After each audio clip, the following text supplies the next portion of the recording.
My name is David Balmer, and I'm a stressaholic. Took a long time for me to recognize that and deal with it. But I want to talk to you tonight a little bit about stress and what we have to do to deal with it. How many of you have stress? Don't be shy. There's a lot of you out there, right? Do you like it? No. What does stress look like to you? Money. It's what? Money. Money? Looks like money? Baldness. Keeps your hair curly? Baldness? That's a brave comment right there, isn't it? It's one of those things that we have to deal with. It's the gray hair. I didn't really know what stress was till I had children. And I still don't understand them. But stress is always with us. There's a quote that says there's only one time in our entire life where we will be stress-free. You know when that is? Yeah. That's when you die.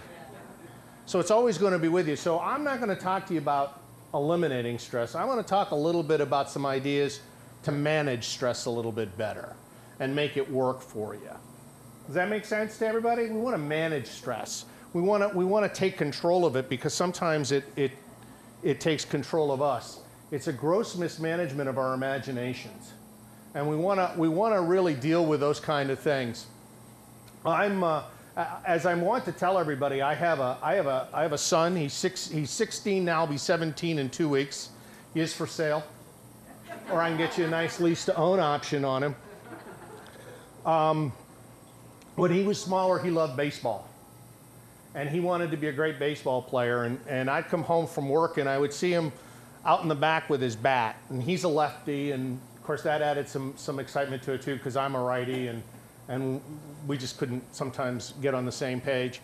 And he's out in the back and he's doing that thing, you know, where you throw the ball up in the air and you take a swing with the bat and hit it, right? And the first time he swung, he missed, and the ball went straight down. And being the supportive, loving father and Dale Carnegie instructor that I am, I said what any good father would say, strike one. And he looked at me and he says, I'll hit it this time. And he tries again and he tosses it way up in the air and he takes another swing at it and the ball goes straight down. And again, being the supportive parent that I am, I said, strike two. And he got really angry with me. He said, this time I'm going to hit it out of the park. And he threw it way up in the air, and it went straight up in the sky, and I'm sitting there watching going, there is no way he's going to hit that thing. And he took a mighty swing, and he spun himself around, and he fell to the ground. And being the supportive, loving parent that I am, I said, strike three, you're out of there, baby. Then I noticed he was tearing up a little bit, and he threw the bat down. And now I realized I needed to do something, otherwise we'd be in therapy for a long time. And I walked up to him and I said, you okay, son? He says, yeah. He said, what happened? He says, I didn't hit the ball.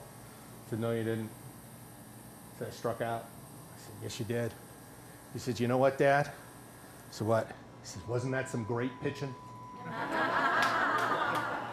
You know, a lot has to do with our attitude towards things. How do we look at things? How do we deal with what's approaching us each and every day? Zig Ziglar used to talk about the fact that when you drove to work in the morning, there were all those other things that were going to impact your day. You focused on your work, you focused on what you had to do, opening the store, dealing with employees, all of those things, and the next thing you know, somebody, and I know this doesn't happen that often here in Panama City, somebody cuts you off, or cuts in front of you, or suddenly pulls out from a side street. I know we call them tourists most of the time, but you know, something usually happens. And what I find is when I share that information with people, people talk about what is now the most focal point of their day. It's this guy who, for no apparent reason, has taken over your life. And the weird part is they don't even know you exist, but you're going to talk about them all day long. And we all do it, don't we? Something has gone wrong. So our attitude, the attitude that we take into a situation is very, very important. And it's a very big key to how we become more and more successful. So attitude is important. And we have to look at it from the standpoint that we have to stop being so critical, not only of the people around us, but ourselves. We have to stop pointing the finger at ourselves and saying, what a lousy, rotten thing we did today. Or I can't believe that I've lost control of this situation. We have to stop doing those things and say, well, how can we be a little bit more positive in what we do? One of my favorite television shows is Restaurants Impossible. Yeah, Restaurants Impossible. I've learned more dirty words, though, from the other guy, with the Kitchen Nightmares. I learned how to swear. It's okay to swear at people. And I'm always amazed that here are people that are failing. They admit they're failing. And they're all stressed out, and they don't talk well to their family members, and their employees are awful, and all this other stuff is going on. And then they argue with a guy who has arms that are as big as my legs. And they stand in front of him, and they're going to call, and they're taking him on, and I'm amazed he doesn't deck a few of them. But one of the things that I pick up from those shows, and as I look at those things, is they're not paying attention. The big thing is they don't pay attention to the details. They're not looking at the little things. And I know there are some big things that make great television, like when they scrape out all the cockroaches from underneath this and show the mold in the freezers and how dirty things are. But it's the little things that aren't being taken care of. And that's part of what stress does to us. Stress ends up doing those kind of things where we almost always end up focusing on other things that we think are important and ignoring those little things that are so significant to the success of our businesses. We talk about it in a lot of the things that I deal with. I talk about it in terms, do you leave your desk clean at the end of the day? It's okay. I am a stressaholic, and I understand it will be okay. It's not necessarily a 12-step deal. I've been to a point in my life where I've seen stress to be so bad, because understand, stress and worry are a dangerous health risk to us. That 1 in every 2 emergency room visits is stress-related. 1 in 3 people are having problems dealing with stress. And the way you know is you look to the person to your left. It'll be okay, go ahead and do it. We're networking here. Look to the person to your right. If they look okay, you're probably the one that has a stress problem. And since I tend to be sometimes the poster boy for it, what I found in my life was that not only does it have all these health risks, blood pressure goes up, I have learned the value of Publix fried chicken. I'm going to tell you when I'm stressed out, an 8-piece Publix fried chicken, the 8 pieces, that's 2 legs, 2 wings, 2 breasts, 2 thighs. They're gone in 2 hours. Fried chicken is my comfort food, and I try to stay away from it. I even make long rings around Chick-fil-A now, because I can't go in there. But it's those kind of things that we end up doing. We end up doing these things that tend to be a little, not consciously self-destructive, but get that way. Have you ever been to a point where stress has been so hard that your joints ache? You can't sleep? That's all part of what causes us to say we're not managing our stress level better. So we need to focus on those things and deal with those things. One of the fascinating things for me is most of my life I worked for somebody else. And yes, I sort of work for somebody else now, but it's my business to succeed or fail at. As I'm working my area for Dale Carnegie, I'm the one that's promoting stuff. I'm the one that's making sure the enrollments are there. I'm doing all of that stuff. Oh, you don't need to hear that. But that's what I do. That I'm doing everything. I told a friend of mine once, I said, I'm working harder now than I've ever worked in my entire life. And I'm certain most of you who own your own businesses or are in key positions in your organization have found that out too. And the interesting thing was his response back was not, well, that's okay, I certainly understand. It was, but are you working smarter? And I look at him and say, it has nothing to do with being smarter. I'm administration, I'm tech, I'm sales, I deliver. I am doing all these other things that I never had to do before. I'm the bookkeeper. And I'm very bad at that, by the way. But those are the kind of things that I've had to learn over the time. And I sit there and I look at small businesses and business people all over the area and I go, my God, how do you survive? How do you look that good all the time? because this is as good as it gets for me. This is a face for radio. Sorry, Claire. That's the way it is. So it's looking at those things. So my suggestion, how are we doing on time? 5 minutes. Oh my God. So here's some of the things that I want to suggest, share with you to kind of help you with that. First and foremost, live in day-tight compartments. And it comes from some of the teachings that I picked up. And living in day-tight compartments is basically saying live for today. Focus on today.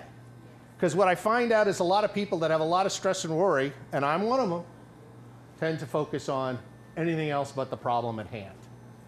Oh, well, I can do that tomorrow. I am, you become a procrastinator. I chase squirrels a lot. I need to focus on this. Look, squirrel. And they're over there. So it's living in day-tight compartments. It doesn't mean that you forget about things that happened yesterday, and it doesn't mean that you don't plan for tomorrow. All of those things are important. But what you get done today will impact what you're going to get done tomorrow and the next week and the next day. When I worked in television, it was what you do today will impact your billing and your sales 13 weeks down the road. So it's what you do today. If you don't focus on the stuff today, 2 or 3 months from now, you're going to be sitting there going, oh my God, what's gone wrong? Why haven't I done some things? So it's taking a look at that. What I've started to do is I've started to rework a few things. I just made the leap from BlackBerry to Android. Because my daughter announced in Verizon that I had a BlackBerry in front of 32 people. You have to give up then. I don't want this anymore. All right. What I discovered in making that transition is I have a lot of wasted contacts in my database. I had names I didn't even know about. But Google has been nice enough to help me connect to some of these people that I absolutely don't know, but I've put in there.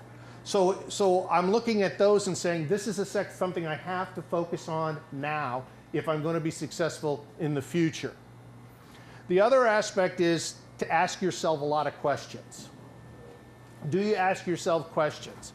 One of the things that I talk about is, what is the problem? If I'm facing a challenge, what is the problem? Why is this? What has caused this problem? What can I do to solve it?